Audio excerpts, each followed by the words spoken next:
1장 16절 말씀. 아멘. 오늘 하나님께서 우리 빛의 공동체에 주시는 말씀은 요한계시록 19장 11절에서 21절까지의 말씀입니다. 로마서 19장 11절에서 21절까지의 말씀. 제가 로마서 19장 11절 말씀을 대표해서 읽도록 하겠습니다. 나는 또 하늘이 열려 있는 것을 보았습니다. 거기에 흰 말이 있었는데 신실하신 분, 참되신 분이라는 이름을 가지신 분이 그 위에 타고 계셨습니다. 그는 의로 심판하시고 싸우시는 분입니다. 아멘. 여러분, 살다 보면 정말 이날만큼은 좀 내 인생 가운데 안 찾아왔으면 좋겠다, 미룰 수만 있다면 최대한 미루고 싶은 날이 있을 겁니다. 또 동시에 도대체 이 날 언제 오는 거야, 그야말로 손을 꼽으면서 하루하루 기다리는 날도 우리 인생 가운데는 있을 줄로 압니다. 학창시절 저와 좀 비슷한 성향을 가지셨던 분들은 시험 치는 날을 대단히 기다리지 않았을까라는 생각이 듭니다. 보통 때 같으면 아침 7시 반에 보충 수업 시작해가지고 10시까지 야자하고 집에 보내주는데 시험 기간만 되면 3시간, 4시간 시험 치면 집에 가라 그러는 거예요. 그러니까 저는 학창시절에 시험 기간이 너무 좋았어요. 물론 시험의 결과는 별개로 그냥 그 시험 기간에 집에 일찍 가는 거 너무너무 좋아했었습니다. 여러분, 한국에서 수능이나 학력고사 치신 분들 여기 자리하고 계실 겁니다. 우리 가정의 교회들도 수능 치신 경험, 또 학력고사 치신 기억 가지신 분들 많이 있으실 텐데요. 그날 기억나십니까?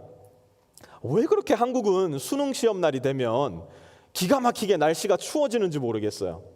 저와 같이 아무리 중간고사, 기말고사 빨리 집에 가라니까 좋아했던 분들도 이 수능 시험 날, 학력고사 시험 날만큼은 좀 오지 않았으면 좋겠다라는 생각을 하지 않으셨을까 생각을 해봅니다. 반면 소풍이나 수학여행은 어떻습니까?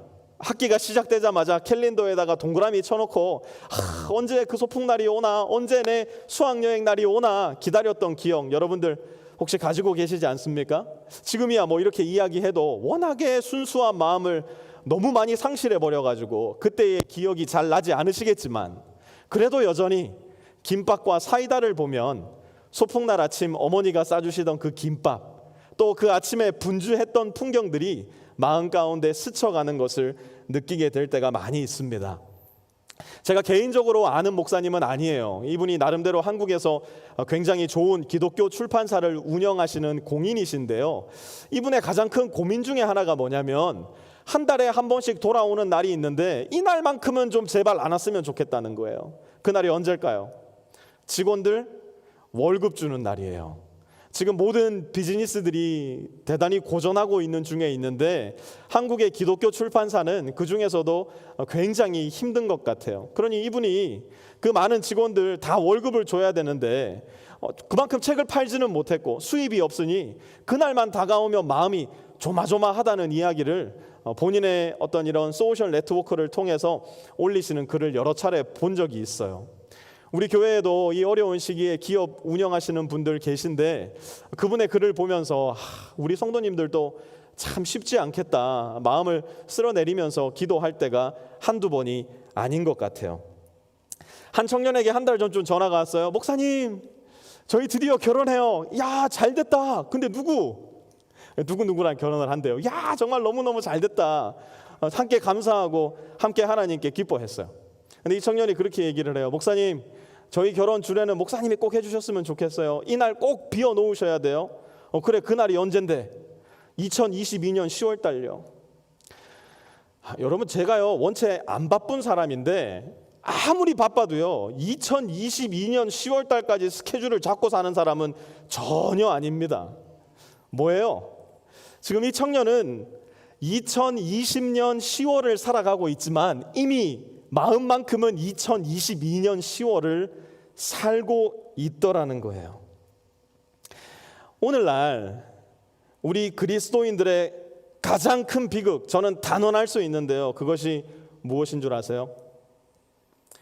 우리는 예수님이 다시 오실 날을 그다지 기대하며 살아가지 않아요.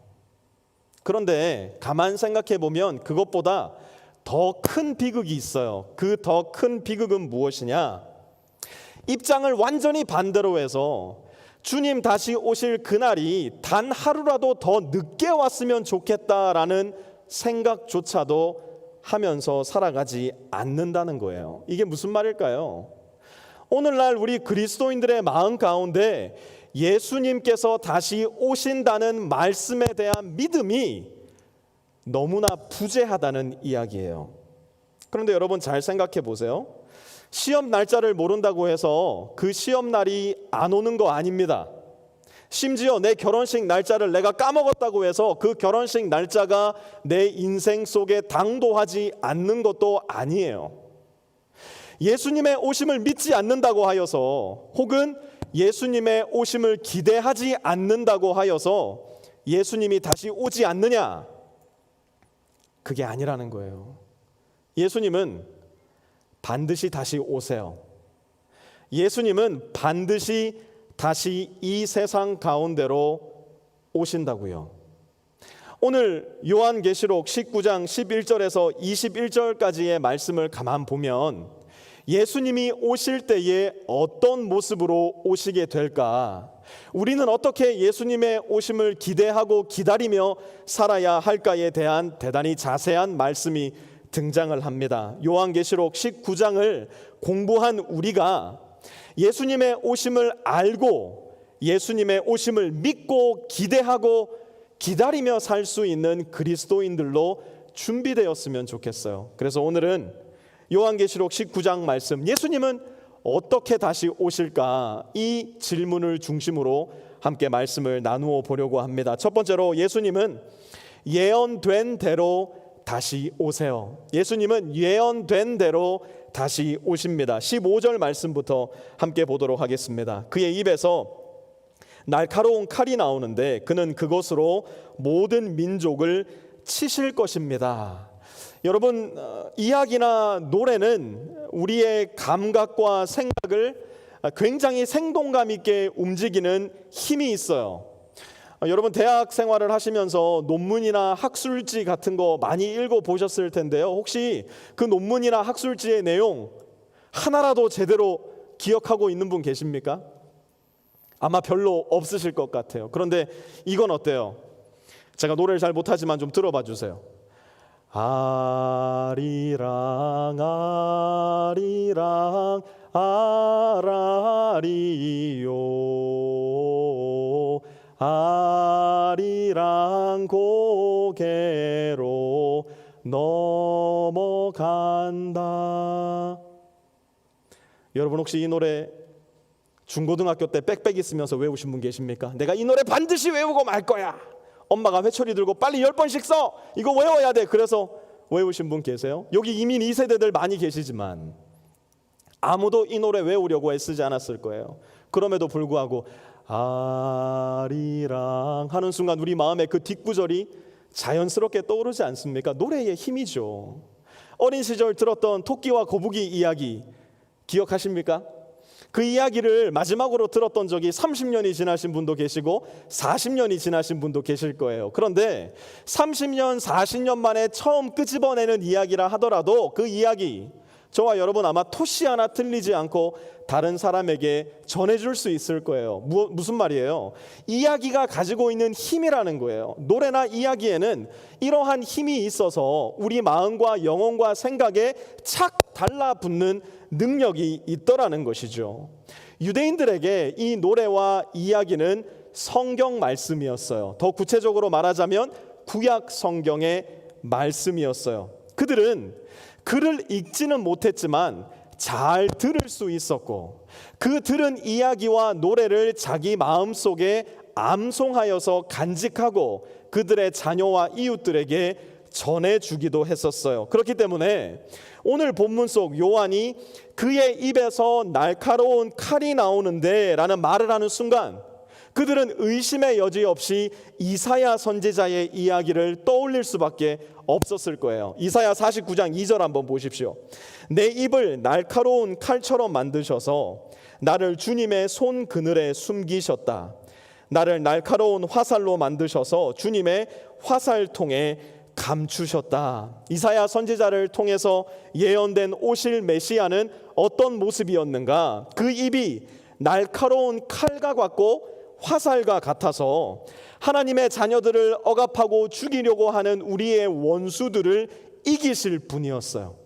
또 요한이 오실 예수님의 모습을 다시 한번 보세요. 15절 보니까 이렇게 말씀해요. 그는 친히 쇠 지팡이를 가지고 모든 민족을 다스리실 것이요. 요한이 쓴 계시록을 읽는 유대인들은 이 대목 속에서 시편 2편 9절의 말씀을 떠올릴 수밖에 없었을 거예요. 시편 2편 9절의 노래가 머릿속에 대번에 떠올랐을 거예요. 시편 2편 9절 보세요.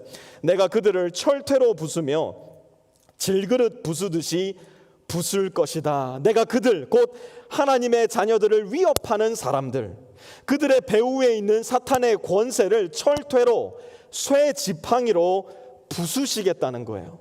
또 이어서 15절 보면 이렇게 기록되어 있어요. 전능하신 하나님의 맹렬하신 진노의 포도주 틀을 밟으실 것입니다. 이 말씀 속에 유대인들은 틀림없이 이사야 63장의 이야기를 떠올릴 수밖에 없으셨을 텐데요. 63장 2절 보십시오. 어찌하여 네 옷이 붉으며 어찌하여 포도주 틀을 밟는 사람의 옷과 같으냐?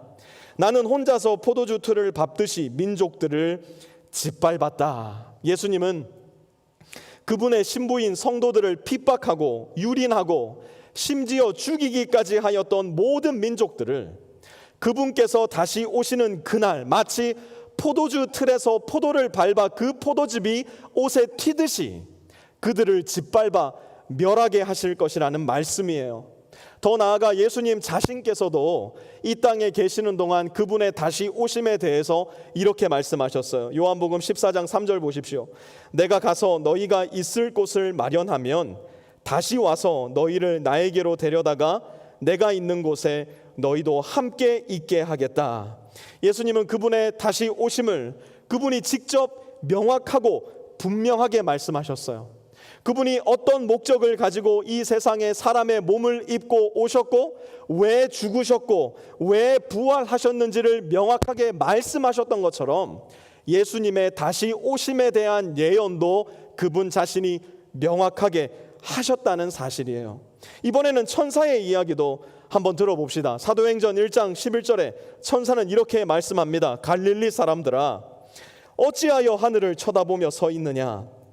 너희를 떠나서 하늘로 올라가신 이 예수는 하늘로 올라가시는 것을 너희가 본 그대로 오실 것이다.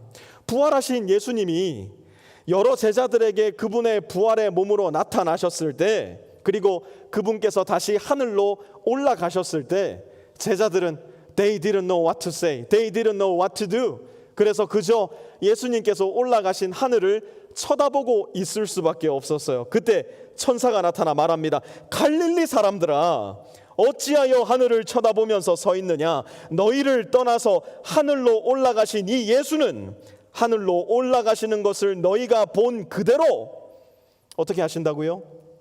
다시 오실 것이다.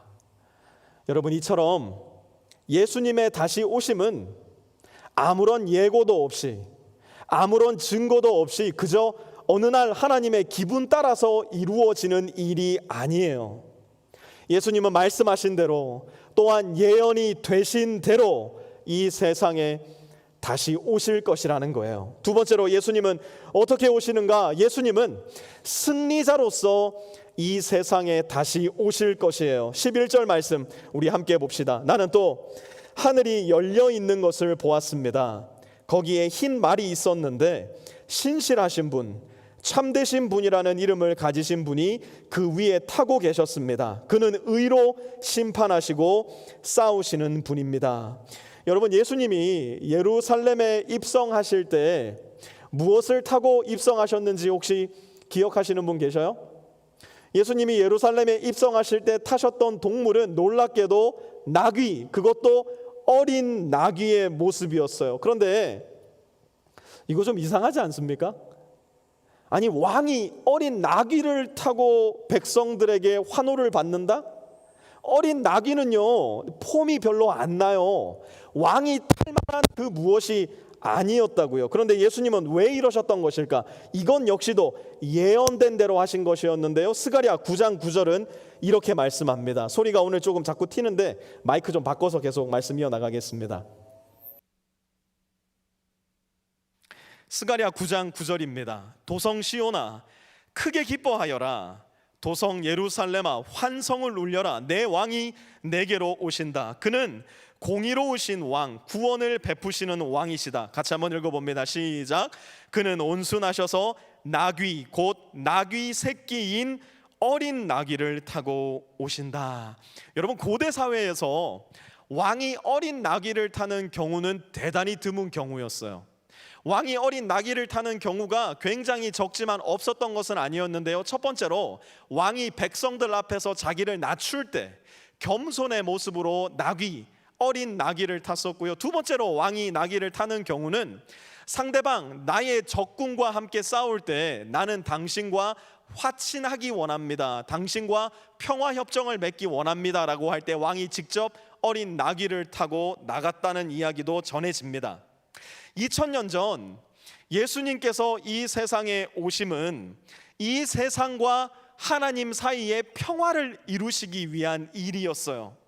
우리와 하나님 사이가 죄로 갈라져 있었기 때문에 도저히 우리의 힘과 능력과 노력으로는 하나님과 우리 사이의 관계를 회복할 수 없었기에 그 갈라진 엄청난 틈을 메꾸시기 위해서 예수님께서 이 땅에 오셨고, 예수님은 십자가의 피값으로서 그 틈을 메꾸셔서 하나님과 우리 사이에 평화를 이루어내셨다는 거예요. 그래서 바울은 로마서 5장에 이르러서 그야말로 탄성이 터지듯 이렇게 말씀을 외치는데요. 우리 5장 1절 말씀 같이 한번 읽어봤으면 좋겠어요. 같이 한번 읽을게요. 시작.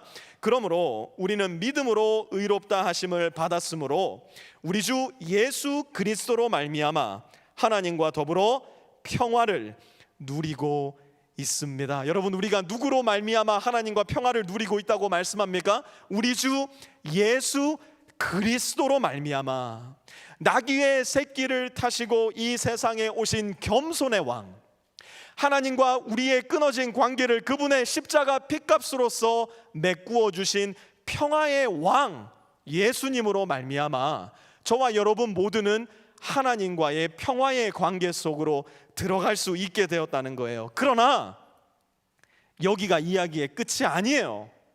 여기까지만 기억하고 있어서는 안 돼요. 예수님께서는 반드시 다시 오실 것인데, 다시 오실 그때 예수님은 평화의 왕이요 겸손의 왕이 아니라 이제는 승리의 왕이요 승리의 주로서 이 세상에 다시 오실 거라는 겁니다. 요한계시록 19장 11절에 예수님이 다시 오실 때 무엇을 타고 계신가? 요한이 가만 보았더니 그분은 흰 말을 타고 다시 오신다. 요한은 기록하고 있어요. 고대 사회에서 흰 말은 언제 누가 탈 수 있었던 말일까요? 고대 사회에서 왕이 전쟁에서 개선하게 될 때에, 특히 로마 제국에서 전쟁을 이기고 장군이나 왕이 로마 본국으로 돌아올 때 그들은 꼭 흰 말을 타고 본국으로 귀환을 했어요. 무슨 이야기일까요? 승리를 선언하고 승리를 기뻐하고 모든 로마 시민으로부터 환호와 칭송을 받는 그 자리에 왕과 장군은 반드시 흰 말을 승리의 상징으로서 탔었다는 이야기예요. 이와 같이 우리 주 예수 그리스도께서 다시 오시는 그날 예수님은 최종적인 승리자로서 흰 말을 타시고 이 세상에 다시 오실 거라는 거예요.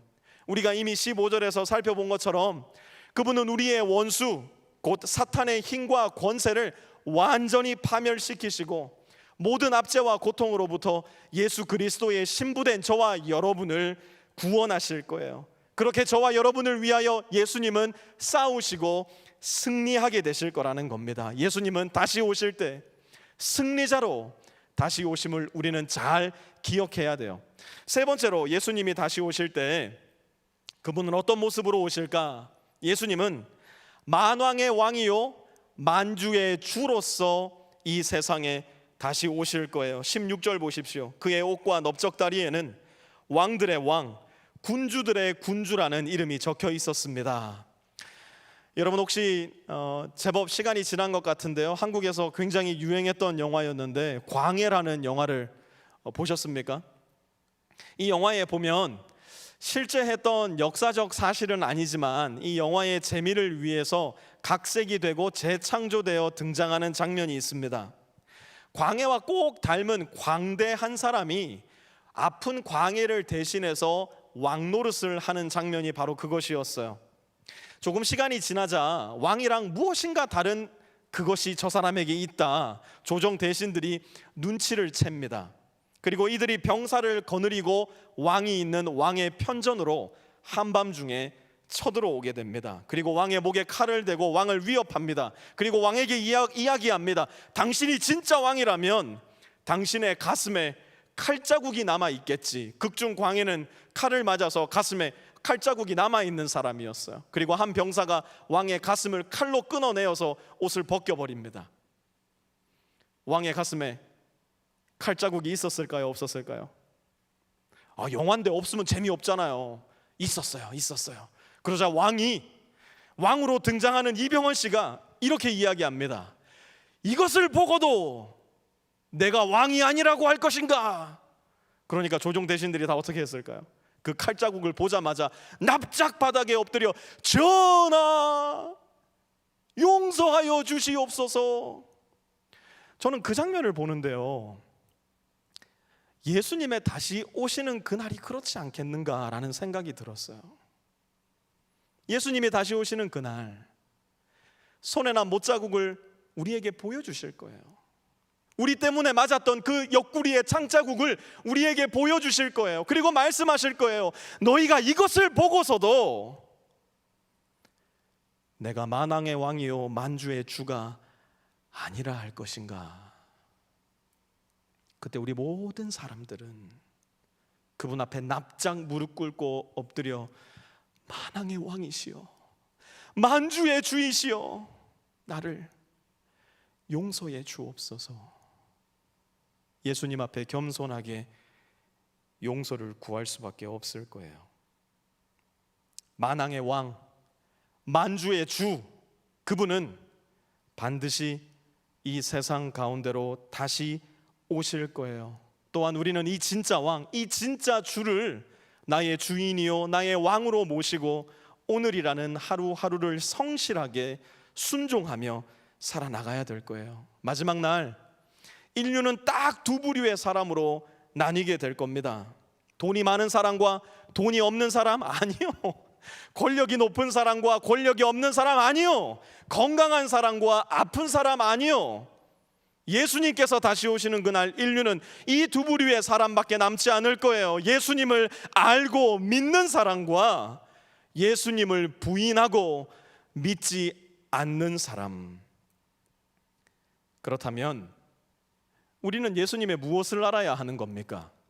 예수님의 다시 오심을 준비하기 위해서 무엇을 준비하며 하루하루를 살아나가야 되는 겁니까? 우리가 그토록 잘 알고 있는 요한복음 3장 16절에는 그 해답이 나와요. 한번 요한복음 3장 16절 보십시오. 하나님께서 세상을 이처럼 사랑하셔서 외아들을 주셨으니 이는 그를 믿는 사람마다 멸망하지 않고 영생을 얻게 하려는 것이다. 우리가 알아야 할 것은 먼저 하나님께서 이 세상을, 곧 여기 있는 저와 여러분을, 그리고 저와 여러분의 모든 이웃들을 이처럼 너무나 사랑하신다는 사실을 우리는 분명하게 알아야 돼요. 그리고 그 사랑을 알리시기 위해서 그저 저 높고 높은 보좌 위에서 우리에게 카톡 메시지나 보내신 것이 아니라 그분의 독생자 예수 그리스도를 이 세상에 보내셔서 그분의 사랑을 저와 여러분에게 분명하게 알리셨다는 거예요. 뿐만 아니라 공의의 하나님께서는, 정의의 하나님께서는 하나님과 우리가 함께 있기 위해서 우리의 죄를 해결하셔야 되는데 그 죄값을 저와 여러분에게 묻지 않으시고 하나님의 독생자 예수 그리스도에게 물으셔서 그분을 십자가에 못 박아 죽게 하심으로 말미암아 저와 여러분이 죄 사함을 받을 수 있는 길을 열어놓으셨다는 거예요. 그렇게까지 저와 여러분을 사랑하셔서 우리의 죄 문제를 해결해 주신 분이 바로 성경 속에서 우리가 만나는, 또한 기독교 역사 가운데 우리가 만나는 하나님의 모습이라는 거예요. 그것을 알고 나면, 우리가 이 모든 것을 알고 나면 그것으로 충분할까요? 아니요. 이제는 믿음의 영역으로 옮겨가야 돼요. 이제는 믿음의 문제예요. 하나님은 우리에게 물으시는 거예요. 내가 너를 이렇게까지 사랑하는데 너는 나를 믿느냐? 내가 너 하나만 이 세상에 살았다고 하더라도 내 아들 예수를 보내어 너 하나 살리자고 내 아들을 죽였을 텐데 너는 이 예수를 믿을 수 있겠느냐? 코로나가 한창 극성일 때 전 세계에서 자국민을 본국으로 옮기기 위한 호송 작전이 시작됐었어요. 우리나라도 세계 곳곳으로 전세기를 보내서 우리나라 사람들 대한민국으로 데리고 왔었죠. 이 비행기를 탈 수 있는 자격이 있었는데요. 그 자격이 뭐냐? 고위 공무원, 유명 연예인, 그리고 이름만 대면 다 알만한 대기업 간부들이 그 자격이 아니었어요. 이 비행기를 탈 수 있는 자격은 단 하나, 대한민국인이면 누구나 이 비행기 탈 수 있었어요. 대한민국 국민이라면 믿음을 가지고 내가 공항에 나가서 저 비행기 타면 안전한 우리나라로 갈 수 있지라는 믿음만 가지고 있었다면 누구라도 그 비행기를 탈 수 있었다는 거예요. 그 믿음이 엄청나게 큰 믿음이냐 아니면 작고 작은 연약한 믿음이냐는 아무 관계가 없었어요. 저 비행기만 탄다면 안전한 내 조국 대한민국 갈 수 있다, 손톱만한 믿음이 있어도, 그래서 그 믿음 가지고 공항으로 나왔다면 그 사람 그 비행기 타고 우리 조국 대한민국으로 올 수 있었어요. 마치 죄의 전염병이 창궐한 이 세상에 하나님은 구원의 비행기, 구원의 방주를 예수님을 통해서 보내주신 거예요. 그리고 누구든지 이 예수님을 믿기만 한다면 누구든지 이 구원의 비행기, 구원의 방주를 타겠습니다, 손을 들고 작은 믿음을 가지고 예수 그리스도 앞에 나오기만 한다면 누구라도 영원히 멸망하지 않고 영원한 생명을 얻게 될 것이라고 하나님은 저와 여러분 그리고 모든 인류에게 약속해 주신 거예요. 이 약속은 지금도 유효합니다. 이 약속은 오늘 주님, 저 그 약속 믿고 주님께 나가기 원합니다, 손을 들고 마음과 입으로써 고백한다면 여러분이 누릴 축복의 약속이 될 거예요. 그러나 하나님께서 마침내 enough 말씀하시는 그날, 인류는 앞서 제가 말씀드렸던 두 부류의 사람으로 나뉘어질 수밖에 없을 거예요. 예수님을 믿음으로 말미암아 구원의 비행기를 탄 사람과 예수님을 부인하고 믿지 아니함으로 말미암아 여전히 예수님의 손을 잡지 않은 사람. 지난주에 공부했던 요한계시록 19장 9절 말씀은 예수님과 함께 예수님의 신부로서 혼인잔치에 들어간 성도들의 모습을 보여줍니다. 그러나 오늘 본문에는 또 다른 종류의 잔치가 등장을 하는데요, 이 잔치도 정말 놀라운 잔치예요. 17절 한번 보세요. 나는 또 해에 한 천사가 서 있는 것을 보았습니다. 그는 공중에 나는 새들에게 큰 소리로 외치기를 하나님의 큰 잔치에 모여라. 여기에 보니까 또 다른 하나님의 큰 잔치가 열리게 된 것 같아요. 그런데 이 잔치는 하나님의 성도들, 곧 예수님의 신부들을 위한 잔치가 아니라 하늘에 날고 있는 모든 새들을 위한 잔치였어요. 아니, 새들을 위해서 하나님께서 도대체 무슨 잔치를 베푸신 것일까? 18절 이어서 보세요. 왕들의 살과 장군들의 살과 힘센 자들의 살과 말들과 그 위에 탄 자들의 살과 모든 자유인이나 종이나 작은 자나 큰 자의 살을 먹어라. 왕들, 장군들, 힘센 자들, 말들의 위에 탄 자들, 모든 자유인들, 종들, 작은 자와 큰 자들, 이들에게는 공통점이 하나가 있어요. 그것이 무엇일까요? 예수님이 다시 오시는 그날까지 예수님을 믿지 않은 사람들이라는 거예요. 그들 스스로 그들 인생의 주인이 되고 왕이 되어 끝까지 한번 살아보겠다 고집한 사람들, 그들에게 준비되어 있는 잔치는 예수 그리스도의 신부로서 그들이 즐길 잔치가 아니라 새들의 먹이로서 그들에게는 그야말로 끔찍하고 비참한 새들의 잔치가 예비되어 있다라는 거예요. 이건 역시도 이미 예언된 경고된 말씀이었어요. 에스겔 39장 17절 20절은 이렇게 말씀합니다. 너 사람아, 날개 돋친 온갖 종류의 새들과 들의 모든 짐승에게 전하여라. 너희는 모여오너라. 내가 너희들이 먹을 수 있도록 이스라엘의 산 위에서 희생 제물을 잡아서 큰 잔치를 준비할 터이니 너희가 사방에서 몰려와서 고기도 먹고 피도 마셔라. 너희는 용사들의 살을 먹고 세상 왕들의 피를 마셔라.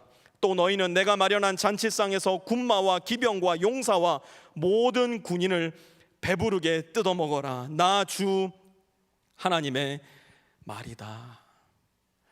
여러분, 너무 끔찍한 말씀 아닙니까? 뺄 수만 있다면, 하나님 이런 얘기가 실리면 사람들이 하나님 오해해요, 좀 뺄게요, 뺄 수만 있다면 빼고 싶은 하나님의 말씀 아닌가요? 하나님은 왜 이렇게 끔찍한 말씀을, 왜 이렇게 무서운 말씀을 누가 들으면 아이고 그런 하나님이라면 나 안 믿겠소 이야기하기도 남을 만한 이야기를 성경에 이처럼 거듭해서 기록해 놓으셨을까? 하나님은 사랑으로 거듭해서 경고하시고 또 거듭해서 또 경고하고 계시는 거예요. 여러분이 그렇게 사랑하는 여러분의 자녀들을 몇 번이나 사랑과 은혜로서 타이르시고 경고해 주세요. 똑같은 이야기를 몇 번이나 반복할 자신이 있으세요? 몇 년이나 반복할 자신이 있으세요? 특별히 이 코로나 시대에 매일 자녀와 함께 있어야 되는 우리 부모님들, 여러분들은 자녀에게 얼마나 자비로우십니까? 여러분들은 자녀들을 얼마나 참고 계셔요? 성경을 보면 하나님은 경고하시고 아끼시고 훈계하시고 가지 말라, 어떤 때는 애원하시고 내게로 돌아와라 피 끓는 목소리로 말씀을 하시는데 그 일을 몇 번이나 하셨을까요? 수백 번, 수천 번, 수만 번, 몇 년이나 하셨을까요? 1000년, 2000년, 3000년이 넘는 시간 동안 지금도 그 일을 우리에게 계속하고 계시다는 사실 여러분 잘 기억하셔야 돼요. 그 말씀에 콧방귀를 뀌는 사람 앞에서도 여전히 예수 그리스도의 십자가를 보여주시면서 예수님을 믿지 않으면 망하게 될 거라고, 예수님을 믿지 않으면 영원한 멸망에 가게 될 거라고, 오늘도 이 요한계시록 19장 말씀을 통해서 저와 여러분에게 하나님은 크나큰 외침으로 말씀하고 계시는 거예요. 그럼에도 불구하고 끝끝내 예수님을 대적하는 길을 선택하는 사람들이 있을 거예요. 19절 보십시오. 또 나는 짐승과 세상의 왕들과 그 군대들이 흰말을 타신 분과 그의 군대에 대항해서 싸우려고 모여 있는 것을 보았습니다.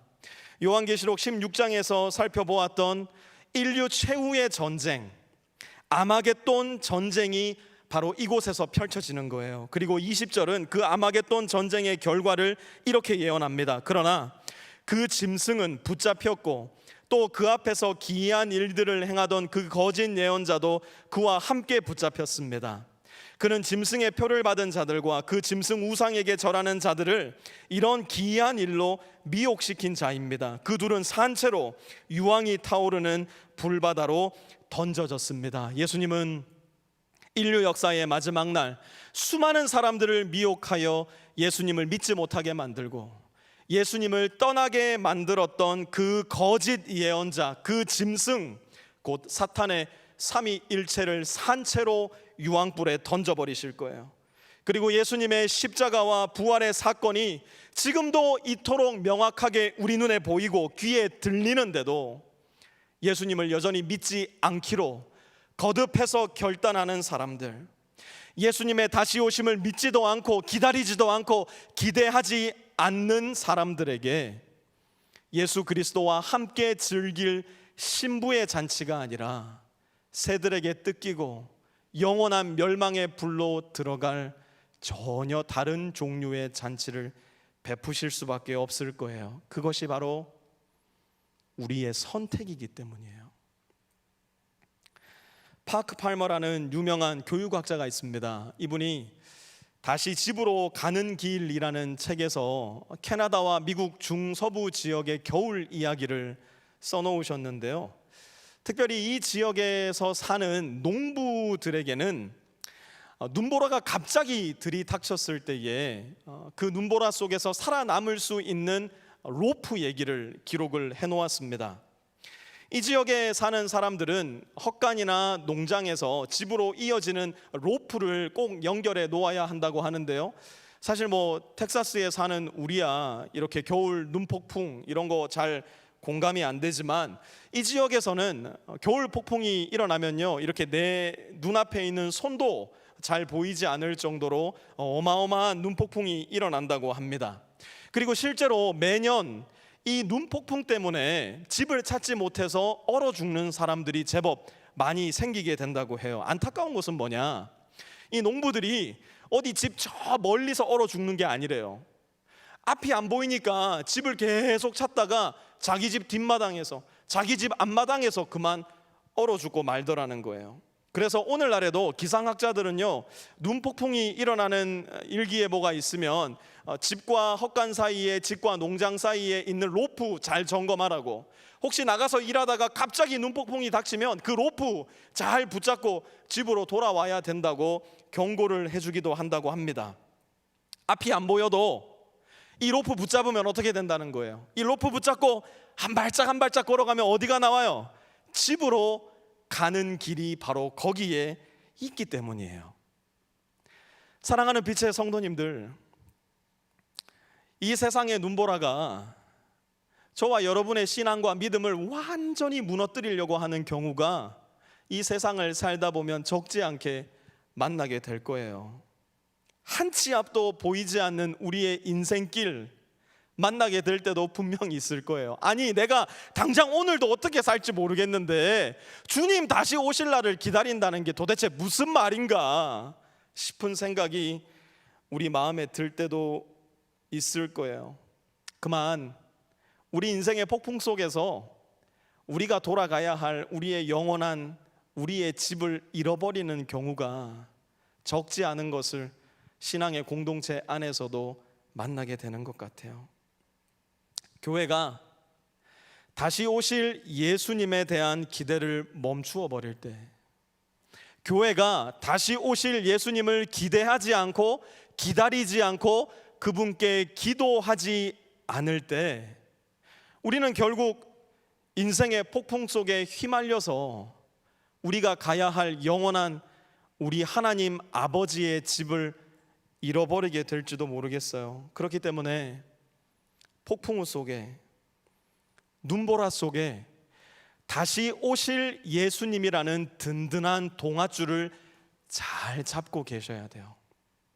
한 치 앞도 보이지 않는 내 인생길이라 할지라도, 하루하루 그야말로 불안하기 짝이 없는 코로나 시대를 살고 있는 저와 여러분의 미약하기 짝이 없는 인생이라 할지라도 다시 오실 예수님을 든든하게 붙잡고 한 발짝 한 발짝 우리의 믿음의 여정을 이어나갈 때, 마침내 우리가 꿈꾸고 소망하고 기다리던 영원한 우리 하나님 아버지의 집에 도착해 있는 저와 여러분 분명 발견할 수 있을 거예요. 집으로 가는 길은 다시 오실 예수님을 굳게 붙잡을 때만 발견할 수 있어요. 그저 내 편한 대로, 내 좋은 대로 생각하는 좋으신 하나님, 은혜로우신 하나님, 언제나 용서해 주시는 하나님에 그치지 마세요. 성경에 나오는, 특별히 오늘 말씀에 기록된 예언된 대로 다시 오실 예수님, 승리자로서 다시 오실 예수님, 만왕의 왕이요 만주의 주로서 다시 오실 예수님을 굳건하게 붙드세요. 거기에서, 그 믿음 안에서, 그 믿음을 붙잡는 나의 신앙 속에서 저와 여러분은 반드시 집으로 가는 길, 우리 하나님 아버지의 영원한 집으로 가는 길을 발견할 수 있을 거예요. 우리 오늘 들은 말씀 생각하면서 말씀을 거두는 기도 함께 하나님께 올려드리기 원하는데요, 우리 이렇게 기도합시다. 내 안에 다시 오실 예수님에 대한 기대와 소망이 너무나 부족합니다. 하나님의 말씀을 소홀히 대하고 진지하지 못했음을 용서해 주십시오. 예언된 대로 승리자로 만왕의 왕이요 만주의 주로 오실 예수님을 나의 신랑으로 맞이할 준비를 지혜롭고 성실하게 해나가는 저의 인생 되게 해주십시오. 더 자주, 더 많이, 더 깊이 십자가와 부활의 예수님, 다시 오실 예수님을 생각하고 사랑하고 믿고 따라 살아가는 우리 빛의 교회 되게 해주십시오. 우리 이 기도 제목 가지고 말씀을 거두는 기도 조용한 목소리로 하나님께 올려드리겠습니다.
하나님 아버지,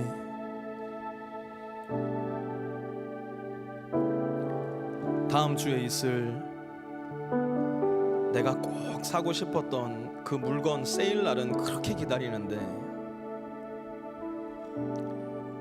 주님의 다시 오심을 기다리는 나의 마음은 도대체 어디서 찾아볼 수 있을지 당황스러울 때가 참 많이 있습니다. 오늘 말씀을 살피며 만나게 된 우리의 구주 예수 그리스도, 예언된 대로 다시 오실 예수님, 승리자로 다시 오실 예수님, 만왕의 왕이요 만주의 주로서 다시 오실 예수님을 믿고 기대하고 따라 살아가는 마음이 우리 빛의 성도들 마음속에 회복되게 하여 주시고, 오늘이라는 하루를 살아가며 다시 오실 예수님을 잊지 않고 집으로 가는 유일한 길인 예수 그리스도를 굳게 붙들고 살아갈 수 있는 우리 빛의 성도들이 다 될 수 있도록 하나님께서 은혜를 베풀어 주시옵소서. 그리하여 오늘 하루, 오늘 밤에라도 당장 오실 수 있는 그 예수님의 순결하고 지혜로운 신부로 잘 준비되어서 하루하루 살아나갈 수 있는 우리 빛의 성도 되기 원하오니 하나님께서 우리에게 성령의 능력과 지혜 베풀어 주시어서 그 지혜를 잃지 않고 날마다 주님 기다리며 살아가는 우리 교회 될 수 있도록 하나님 역사하여 주시옵소서. 우리 주 예수 그리스도의 거룩하신 이름 받들어 간절히 기도드려 싸움나이다. 아멘. 우리 자리 다 일어나셔서 예수 안에